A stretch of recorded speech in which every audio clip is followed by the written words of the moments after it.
My professor posed a very interesting question, which is, do we connect with people over ideas or feelings? What is that point of connection? Is it thought or emotion? Poetry is really fun, I think, because it makes you think in ways that your brain doesn't hardly use language or space. Here it is, a stranger, and here is me submitting one poem to that journal, and there is him saying that he relates.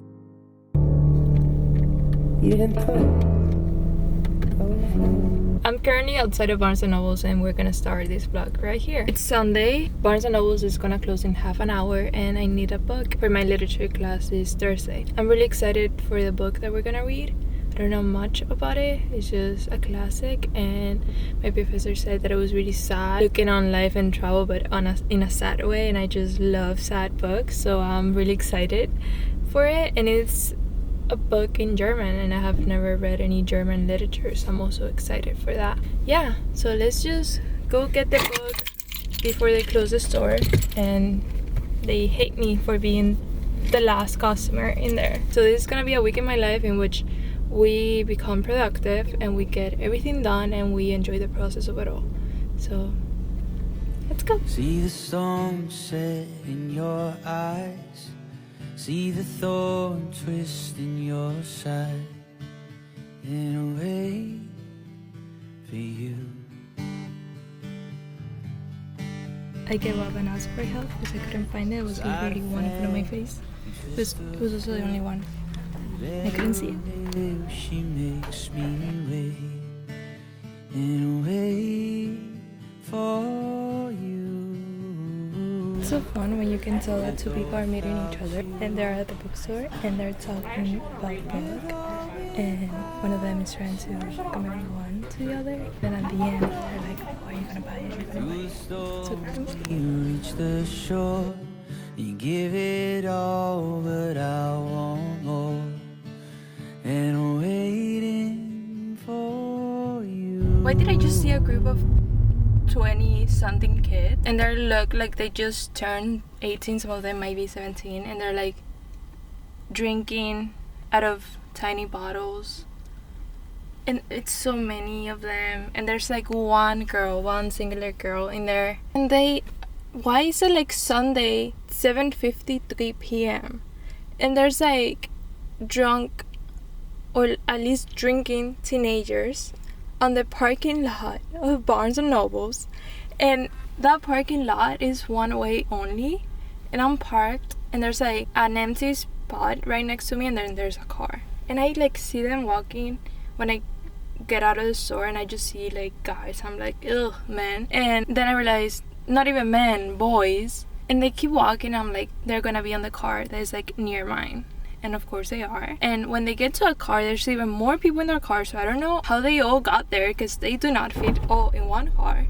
And then a car comes into the parking lot in the wrong way, like driving in the opposite direction that it should be driving. And I'm like, that's gonna be like their friends. That's their friends. And sure enough, the fucking car, the new car that comes in, parks right next to me. And am I like an adult right now that I'm annoyed at teenagers? But how are they drinking? And this is also like a nice neighborhood. How is it like teenagers, unless they're like 21, but they do not look 21 at all, but like at all, not one of them looks 21. And of course now there's kids going on the light. Where are people's parents? Where are people's parents tonight? There's kids, guy. I cannot turn. There's now kids on the electric scooters going on the crosswalk when they're not supposed to. Oh my god, am I an adult? I wish I could keep my music for YouTube, but I cannot. But if anyone cares, I'm listening to Main by Noah Khan. It'll make such a beautiful YouTube video to have that song playing in the background. Anyways, made it home, got my book. I have never heard of this book before. It's called The Sorrows of Young Werther, and it's by Johann Wolfgang von Goethe. see how you pronounce his last name. Speechmodification.com presents how to pronounce Goethe. Goethe. Goethe, say the vowel. Goethe. Goethe. The thing about names like that and pronunciation as those is that then I feel fake saying it, because I feel like I'm trying to make an accent and I just want to say it with my accent but say it right, and I don't know how to do that. Goethe. See, like Goethe. Johann Werther. Pronunciation. I don't want to pronounce it in German. I want to say it in... Oh, it is a German then. It's a German name. The following pronunciation is brought to you by pronouncenames.com. Werther. Werther. That sounds awesome. We're just gonna call this book The Sorrows and learn eventually. I will be listening closely to how my professor says it in class. The back cover says, well, Kafka says, I categorically say, read The Sorrows.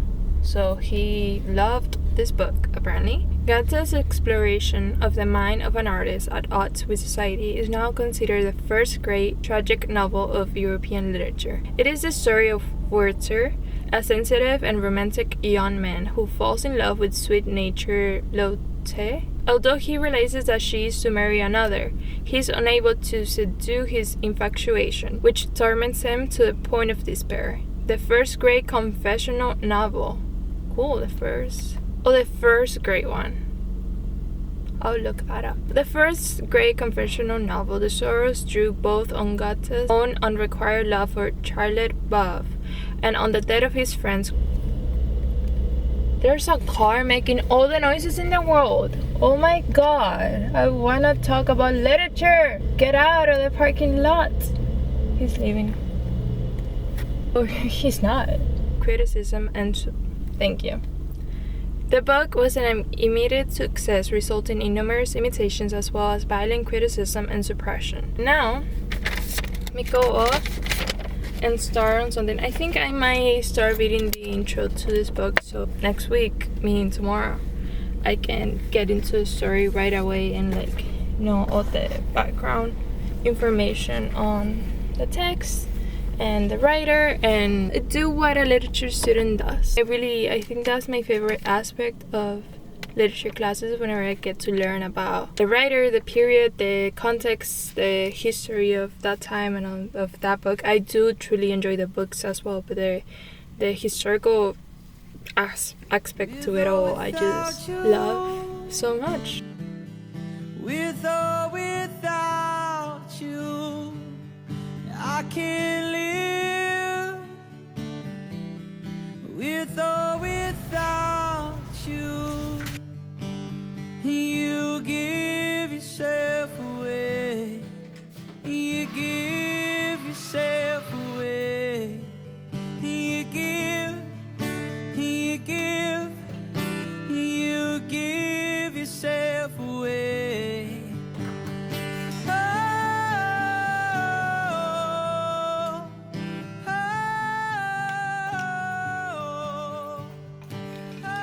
Good morning. It's Monday and it's kind of late. It's almost 11 a.m. But I got my period last night, and always the first day is the one where I don't function as well. I thought that we could make some muffins. But before we do that, I want to talk a little bit about the book. I read the introduction last night. And this was a very short introduction compared to other books, especially from Penguin Classics. They usually have a chronology that I love of the author's life. This one didn't, so I'll be doing more research on the author on my own. It was interesting to read that this book was well received right away as it came out. I feel that sometimes can not be the case with classics. Sometimes are not as popular and only in retrospect. But this one was at its time, which I think is really wonderful. It says that it was first published in 1774. With this class, I'm reading the oldest books I have ever read. Robinson Crusoe, it was in 1719 or 1740. I think it's 19. That's officially the oldest book I have ever read, and now we're reading this one. The little bit that we got about the author in this introduction was really fun because he was the son of a lawyer and was sent to law school to follow his father's steps, and it only describes him as not wanting to do that, but rather whatever else his genius, his way of thinking, and his heart move into. He was always under the shadow of a tree, thinking poetry and philosophizing. Bear with me, English is not my first language. Philosophizing. See? Philosophizing. He was beneath a tree philosophizing with his friends, then applying himself to a career. Alone or in company, Goethe would walk to a nearby village, read his Homer, Goldsmith, or the Bible, talk to the villagers and the children, and sit in the shade of the trees. I really like him because of that. The whole thing that inspired this book, what I could tell of the introduction, it feels like this novel was highly autobiographical. There was a woman named Charlotte that Goethe became really close friends with, and she was to marry. This is like Taylor Swift's folklore triangle, only that August is Goethe. So like the gender roles are flipped. So James would be the girl in this case, and the other two would be boys. So Betty and August. It was Charlotte, who was called Lot out of love, I think. And then the main character, not the main character, but then the main female character's name on this book, on the fiction one, is also Lot. So it's kind of, it's too on the nose, I fear. Let's see if I'm pronouncing that right. You are looking at Julian's pronunciation guide, where we look at how to pronounce better some of the most mispronounced words in the world. Lot. Yeah, the E is silent. That was a cute video. Lot. The real life woman was called Charlotte, and then her nickname was Lot. Taking the nickname of the real one and using it for the fictional is not really hiding the truth beneath the story, but kind of iconic too, because he published this while they were alive. So she would have read that and saw like, that is my name. But Lot, Goethe, and Kessner developed a friendship, and Lot and Kessner were to be married. And there was a summer in 1772, so 2 years prior to the publishing of this book, in which they were in this beautiful house, like a villa kind of thing, and it had like beautiful fields and gardens and stuff, and Kessner would have to be away a lot, like working and stuff, and not being able to be outside with them. So Goethe and Lot spent a lot of time together in these gardens. And obviously Kessner was annoyed at this, and the introduction is taking quotes from his journals, which I think is really funny that, in times to come, people can use a journal to like be in a Penguin Classics introduction to explain someone's life, and the hatred that you felt for them at a time could be published. Kessner was just annoyed at this. He didn't love how like close they were, and he kept referring to her like my girl. He wrote, and though I too am well disposed towards him, do not like to find him alone with my girl, entertaining her. Which that also reminded me of Conrad, because there's an episode where Jeremiah is with Belly and he's like, my girl. So when I was reading this, I was like, anyways, this is real life, people. He was annoyed at this, so eventually Lot let Goethe know that his love would never be, how do you say that? She would never love him in the same way as he loved her. Because he, like, it is curious that in his own writing, Goethe explains how he likes Kessner, but in his autobiography, Goethe implied that the new three-way friendship was free of friction, so they're all getting together, but suggested that when whatever pain and frustration he felt in Lot's company was a natural part of the happiness we experience when we desire what we cannot have. So he was very aware of the whole situation, but he still loved her and like remained there, even though he like Kessner and knew that she wasn't gonna reciprocate his love. But eventually she very plainly and openly told him that, and so he left. And then he had another friend whose name was Jerusalem, or I'm lying, that was his last name. His name was called Wilhelm Jerusalem. Jerusalem had not a relationship, but like some sort of emotional connection with Elizabeth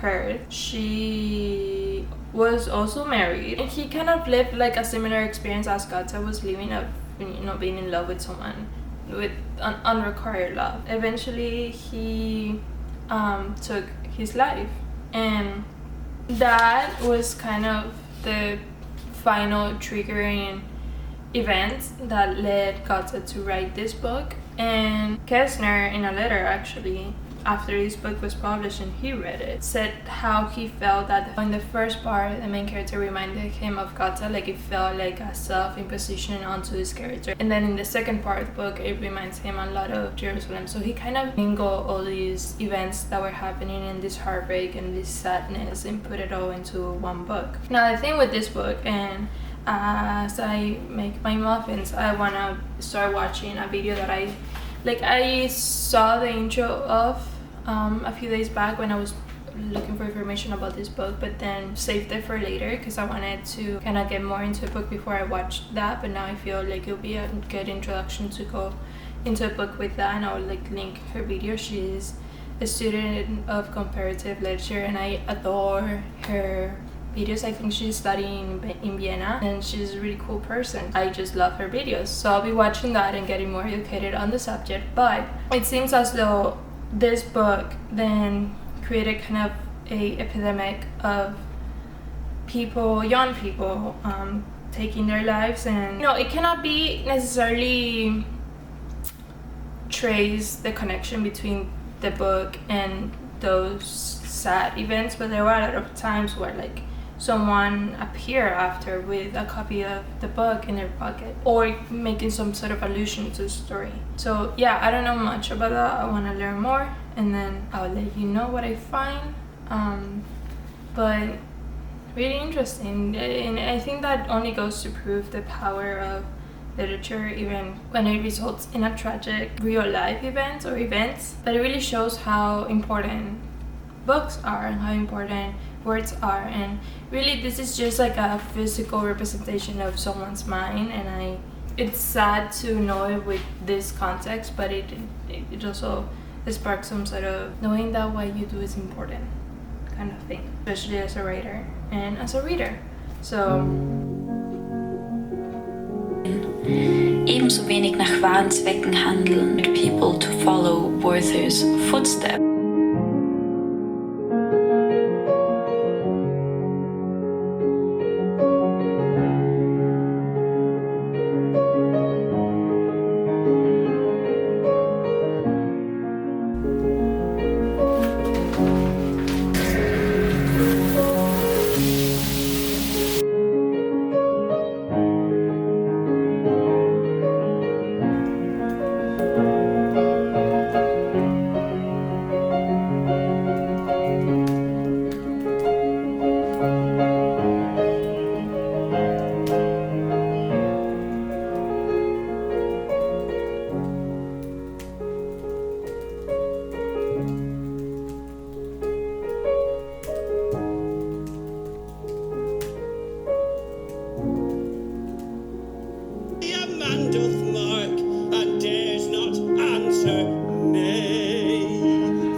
I wanted to share something that I don't think I have said on here. My first poem is going to be published. It's the first time that I ever submitted something for publication, which is very rare that, that thing would be the first one to get published. I just think that my writing and that journal align and it was perfect place to submit something to. I'm slightly confused about when it will be coming out, because the email said by the end of May, but then they did a little announcement on their Instagram saying that'll be on February 27th, which is my birthday. Talking with the editor over email, he, I guess, saw a part of himself and his story in me and my writing, which in and of itself, it's kind of, class we always talk about like what do we even write for, especially poetry. That is a genre that is so underloved, and it's not necessarily, writing is not necessarily a place that you go with the mindset of I'm gonna make tons of money. And even if you do poetry, then it wouldn't be the genre that you focus on. You most likely go towards fiction. So we have had conversations in class over this, and recently there was one that we had, I think it was last week, and our professor was saying how if one poem that you write touches one person and they see themselves in it, like that is the whole purpose of poetry and of that poem. Here it is, a stranger who is originally from England, from what I read, and loves Madrid and moved there and started a journal. And here is me submitting one poem to that journal, and there is him saying that he sees himself on my writing and he relates. and that is all because I wrote one poem once and I just submitted it. And you know, the chances of that, and it kind of felt like that poem completing its purpose even before it is even published. And maybe that just goes back to publication and how it can be not the sole purpose of things. So that was really, really nice, because being completely honest, the whole thing of publication, especially with poetry, scares me a little bit, just because I don't feel I have anything substantial. Like I always put my best into my poems, and I do have a couple poems, but I never feel like a strong voice. Yeah, so getting accepted was pretty exciting. Talking with him, he asked me if I would be willing to do an interview. So he has sent me a question a couple days back, but he didn't give me a deadline, and it was like really good, multiple questions, and I really wanted to take my time with them. Earlier today, I was answering them. I'm pretty happy with my answers. My fear is that I might have written too much. Yeah, my first poem is gonna be published in Madrid, and that Madrid, especially with poetry, is a place that I'm always writing about and wanting to reconstruct and wanting to go back, so it feels very special that the first poem will be published there. Not that I gave any opportunity to a American journal, because I didn't submit there, but I don't know, in my romantic mind that is pretty special, and I'm really happy and I'm really excited. And then I saw on their Instagram that at least before they would sell the magazines at one of the bookstores that I went to when I was in there. If that continues to be true, then I will be in a bookstore. Like, my writing will be in the bookstore, even if it's just a poem in a journal.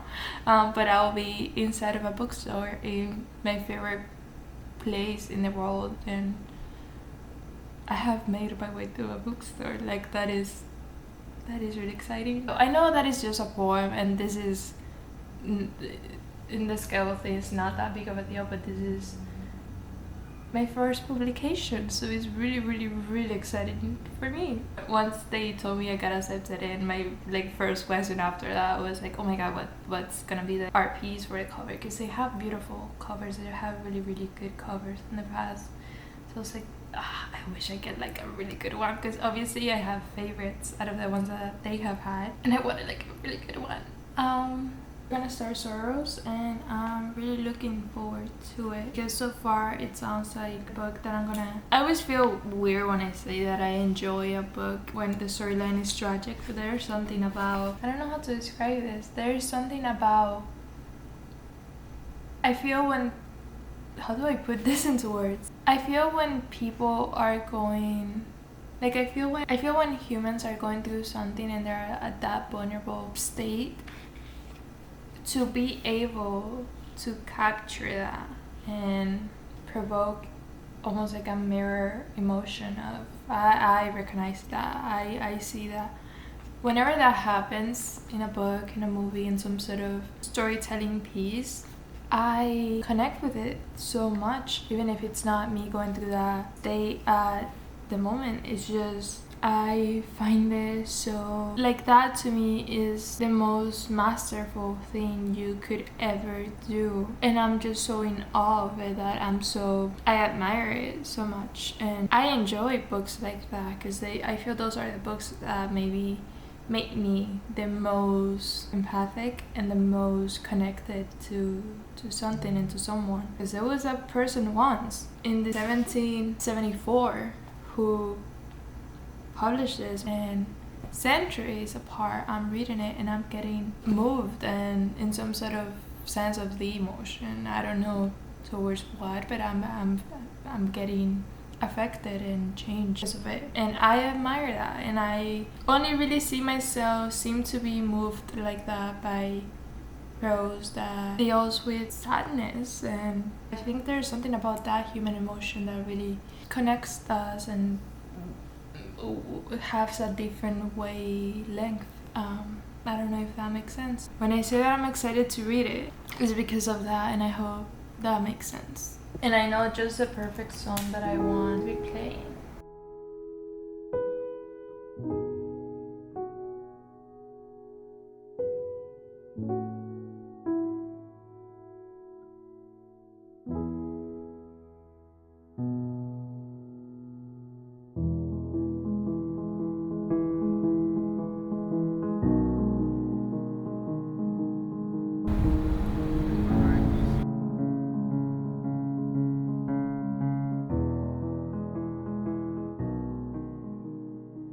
Please don't leave me now. You're still a part of me. I'm taking backward steps without you next to me.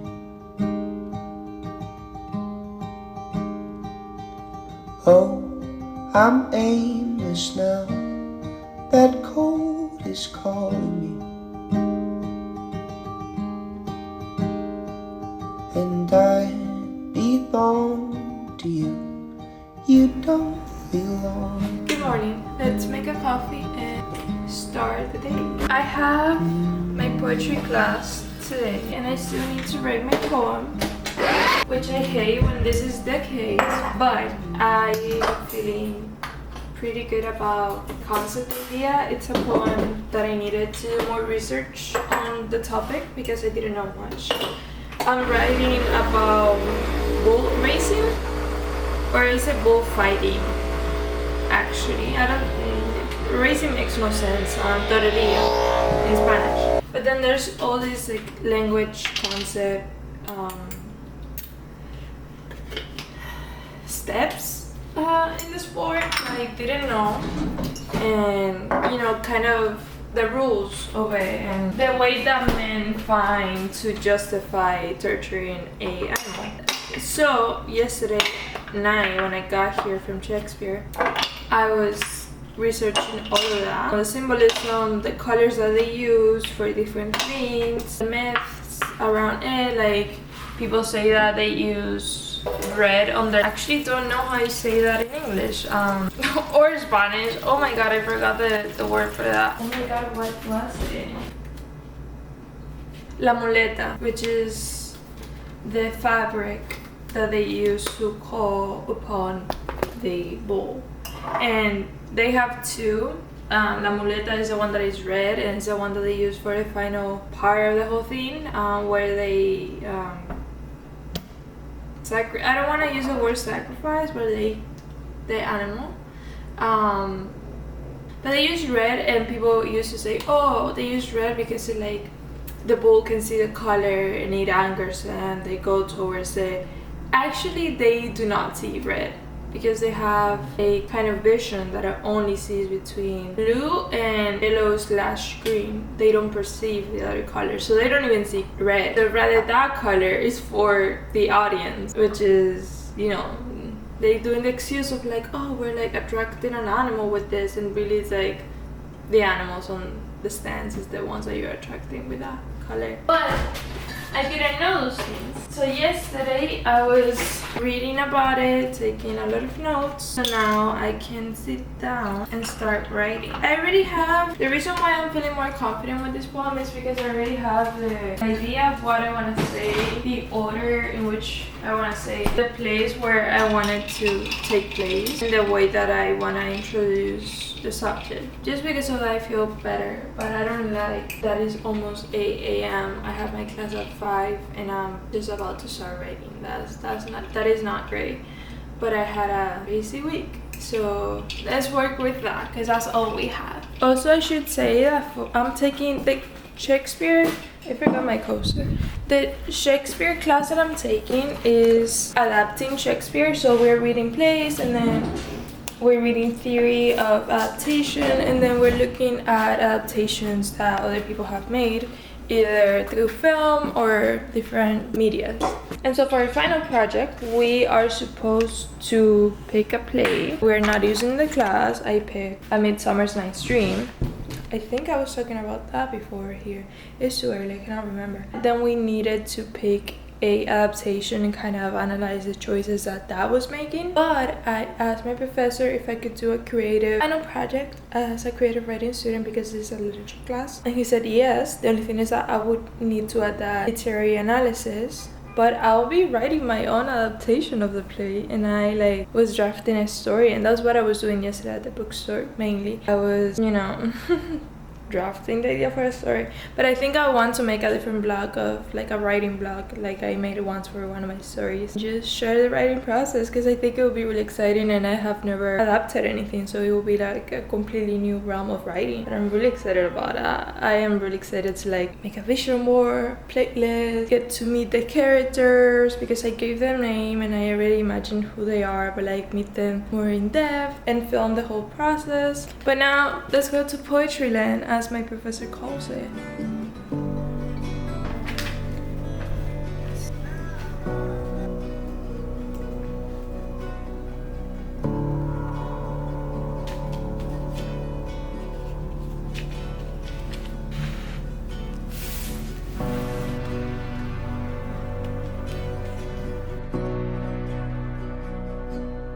It's 9:44. I have the basic structure of the poem and I'm touching upon all the points that I want to touch upon. Now we need to work on the lines because I don't love how they look. I don't like the breaks. I like to get as similar line lengths as I possibly can. I like the symmetry of it all. But I'm also playing with line breaks because the line, you want to be able to read it two ways. You want to be able to read it as a sentence, but also as the little fragment that you have one line by itself. Even if it's not a complete sentence, it should give you an image, it should give you something. So you would get multiple meanings out of one sentence just based on the parts that you break it. But then what comes with that is that it's then more difficult to achieve that symmetry because sometimes you want to really break it and it's half of what a usual line in your poem would be, but it would be a great break. So it's kind of this give and take of what do you do. And I try to write in line breaks as I go, so as I'm writing I'm already thinking of line breaks. But in times like this, sometimes when I'm especially when I'm touching on a new subject that I have never written about, it gets kind of harder to do that because I'm still coming to terms as to what I want to explore about that subject. Because what hard lesson that I have learned in poetry land is that you cannot, or at least I cannot, touch on everything I want to touch within one single poem because sometimes there's a lot of information, and that is great because then you have multiple poems. But then the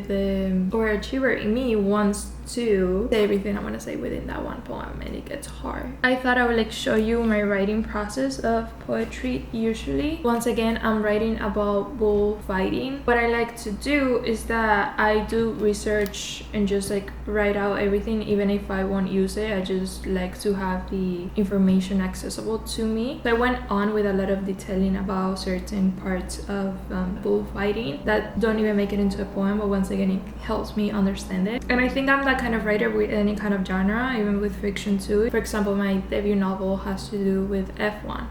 And so all the notes that I have taken on F1, some of them, that is another case too, because I'm trying to create a story that is very true and similar to the sport in real life. But because of the constraints of the fiction and storytelling, there are a couple details that won't make it, but it's helpful to me to know them, so I can create the most accurate version possible. And kind of the same here. So I have a lot of details about bullfighting that I won't be using, and what I like to do is to go back and circle key words that I want to use or key ideas that I want to use. So all my notes for this are in Spanish, since this is a Spanish sport. And it feels so weird calling it a sport. This is a Spanish tradition, but like I have circle like analizar, observar. So analyze, observe, bravura, very, comportamiento. Oh my god. Behavior? Yeah. Embestida, charge, picadores, which is like a specific name for a kind of torero. And those words don't really have a translation, so like keeping them in the original Spanish. But I have translated those, you know, so when I'm writing, I always have my notebook on my side and I like look over to the page and maybe I'll find like a word that I'm like, oh, that would be great here or there. Yeah, impetu. See, impetu I don't have in the poem. I think it would be a really good word. Let me like put it on the Word document. That's what happens too sometimes. Sometimes I have so many words that I forget about a few. Impetu. With tilde and la I. Impetu. Oh, and the 20 minutes. See, like now I'm glazing over on my notes and I'm finding things that when I was writing it, I was like, I want for that to make it into a poem, but then I was writing it and forgot. Faena too. This is also part of what I was gonna explain on the process. So once I have a draft, I like going back and reading my things to also give myself a little break from the writing focus and see things that I might have missed.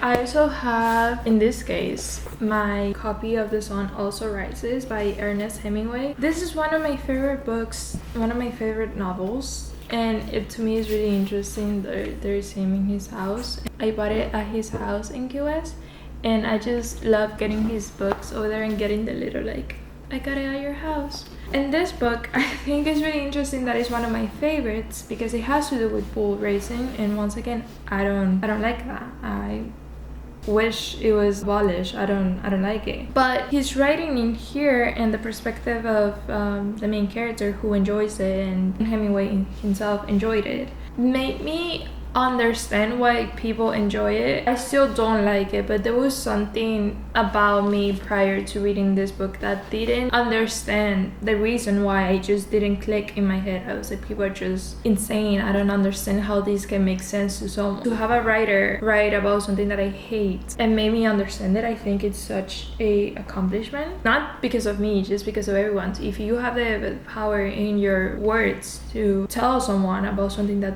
they hate, they have a completely fixed mindset on, and being able to show them a new perspective and for them to understand it, even if their judgment towards the thing remains the same, that change in, you know, you're making their brain able to comprehend something that before they didn't and they had like a strong opinion on. To me, it's kind of the goal of writing in itself. So he has this passage that I haven't been able to forget ever since I read it, and here he's describing the bullfighting, because the whole story is like this group of friends, there are some enemies in there, they're going down from Paris to Pamplona to see the races and the bullfighting. One of the characters is un torero, and so in here the main character, Jake, is describing El Torero Romero and what he's doing with the bull in the ring. Out in the center of the ring, all alone, Romero was going on with the same thing, getting so close that the bull could see him plainly, offering the body, offering it again a little closer, the bull watching duly, then so close that the bull thought he had him, offering again, and finally drawing the charge, and then just before the horns came, giving the bull the red cloth to follow with that little, almost imperceptible jerk.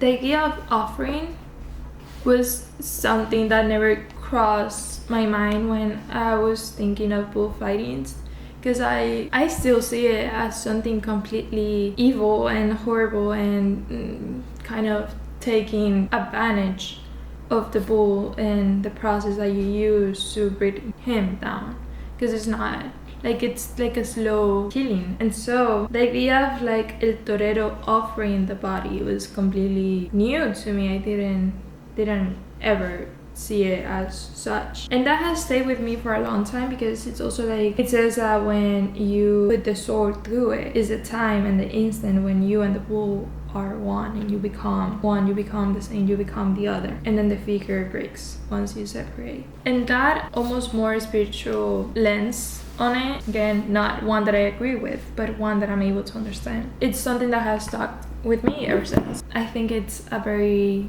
like strong image. So I had the book, I have my notebook, I have the poem. I'm going to see how I can add the details that I wrote down just now that I missed, and then I think from there I will like focus on the lines, because this varies from poem to poem, but right now the lines are giving me trouble. And it doesn't really make sense for me to fix lines right now if I'm gonna add things, because then the lines are gonna inherently change. So I think I should start with the adding, because I like going from more to less. So I have more things to take away and just kind of chisel down the poem to the form that I want it to be in. Poetry is really fun, I think, because it makes you think in ways that your brain doesn't inherently use language or space or sentences or syntax or grammar, and I think it stimulates different sides of your brain, and I think it's really fun. And for me, it's actually fun and extra special because, again, not my first language, so it's just fun. It's like a little jump that I'm making in this foreign realm to talk about memories that I have in Spanish in this case.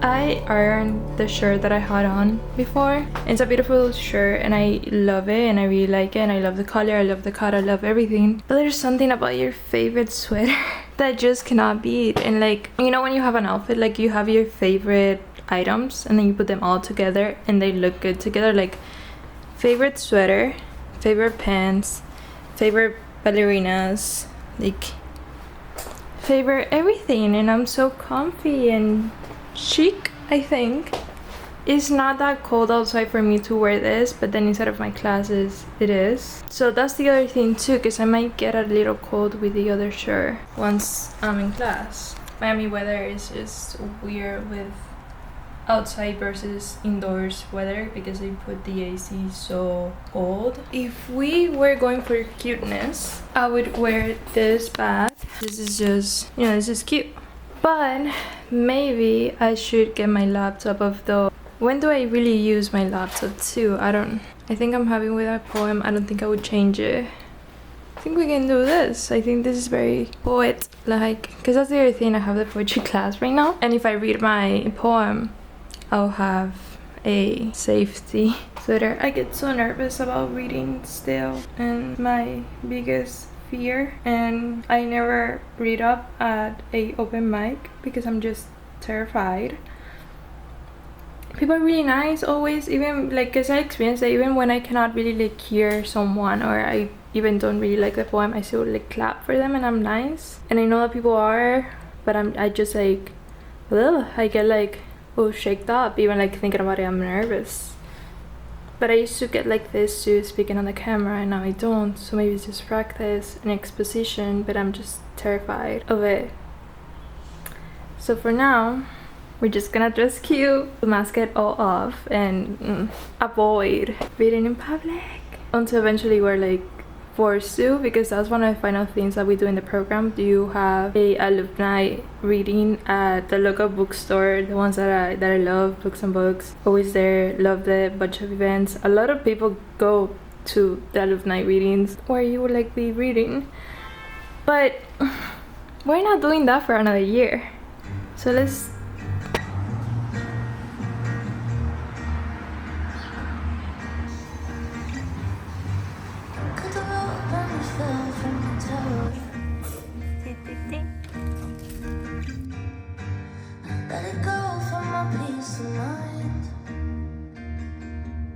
Michael. Yeah. Pick something up. Yeah.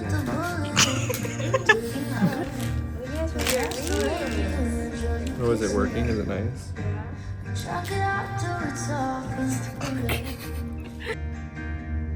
And I'm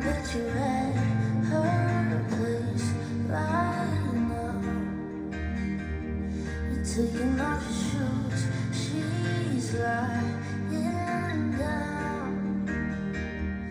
Tell me, is she prettier than she was on the internet? Are your conversations cool? Like, are you even interested? I know what you are, brighter than the stars. Tell me if she takes you far, far enough away from all the baggage you've been carrying. Up another hill, all the girls who help you bury it. They're just blowing smoke. I'll see what they want.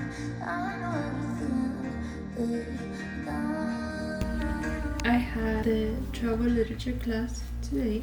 We talked about the Sorrows of Young Werther, and I already forgot how to pronounce the author's name. Goethe,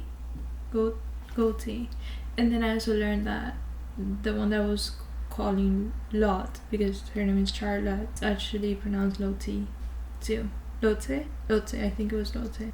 Weird pronunciations, and I'm really sorry about that on my part. We had a wonderful conversation about this book. As I said, like, I was from class and I took like a bunch of pages.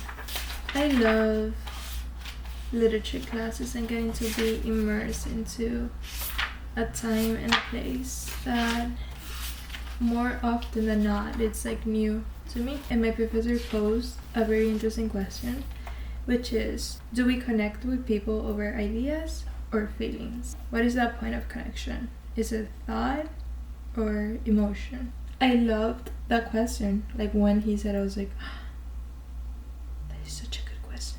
I don't think I have an answer, at least not right now, to think about it. But tomorrow I want to do those notes and see if we can come up with an answer, or at least a momentary answer, as I am 23 years old right now. Maybe then I change my mind, but I think it's a really interesting question to ask.